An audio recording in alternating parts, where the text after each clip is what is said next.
Alright guys, so as I sat down and was editing on this video, I realized the whole intro to it's missing. I'm not sure whether I just didn't push the record button or I accidentally deleted it or what, but what we're going to be doing in this video is making an engraving chisel. I have a stamp that I want to make for my daughter's birthday and I need an engraving chisel. So I figured I'd bring y'all along to see. The next clip you're getting ready to see is we're making it out of a piece of coil spring, so I'm just straightening it out and cutting off a piece that I need. I hope y'all enjoy the video.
Alright, now we're going to cut it half.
Got it pretty straight, so now we're just going to come and try and taper this point down, almost square it up and taper it down to a point.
Alright guys, well, I don't know if you can see that, but that's about as far as I'm going to go with the forging. I'm going to put it in the vise real quick, straighten it up. We're going to bring it up to critical and let it cool slowly so I can do all my forging, all my grinding, and I might do some of the finer work with a file. So right here we got it. It's cooled down. We're going to take and just clean up everything that I got here, kind of straighten out the flats, clean this up, clean this end up, and put a slight chamfer on these. You'll see what I'm talking about, and then we'll start in the profile and our point.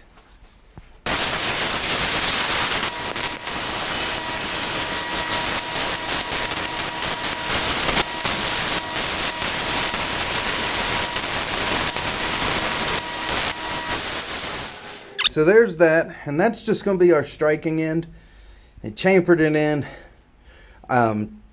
From what I understand, that's to help prevent mushrooming. Now, some guys do it really nice and do the nice faucets, and they bring it down a little bit farther, but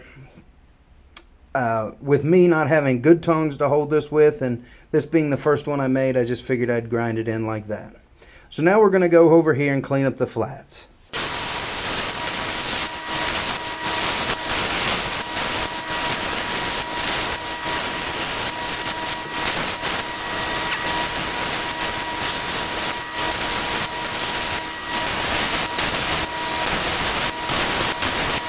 So what we got here, what I'm thinking I'm going to do is come in on this lower point. See where we got, I think you can see it.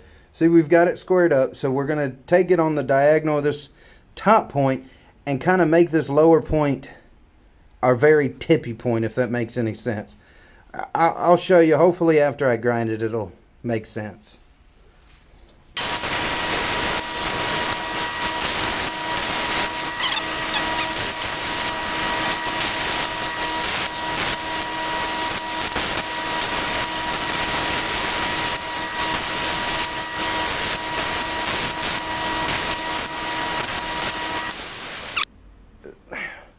If you can kind of see, and I'll put up a picture right now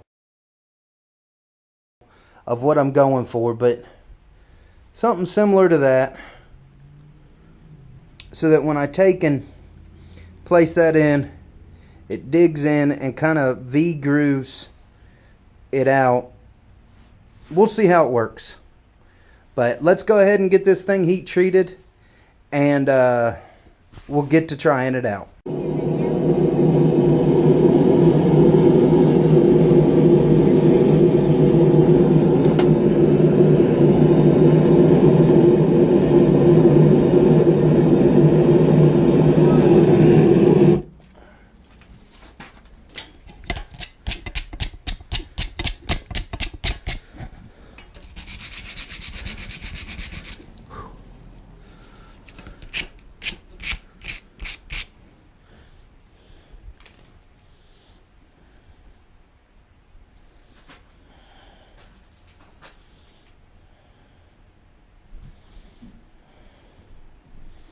Just watching the colors rise up.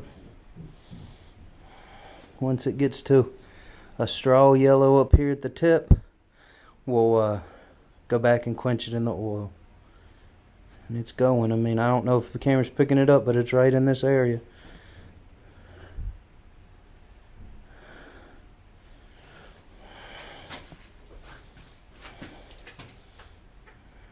She's almost there.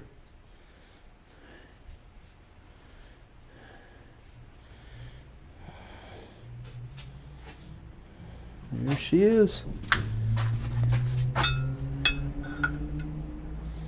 Alright guys, so we've got it hardened. I don't know if you can see the nice golden brown color there in the tip. Well, we tempered it up. We're just going to clean it up and we'll go give it a try.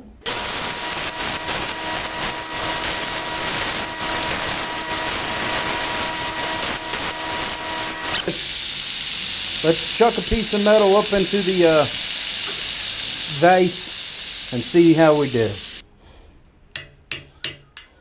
Oh, y'all see that now? Yeah, that allows it to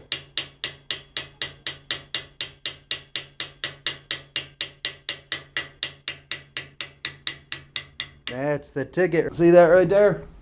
And it allows it to pull up that little bit of a curl. That's what we're looking for right there. So that's the grind. Let me see if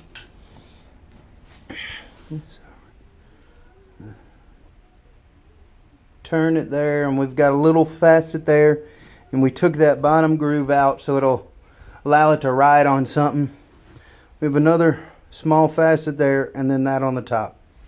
So there we go, guys. I think that works out good. Alright guys, so we just finished this up.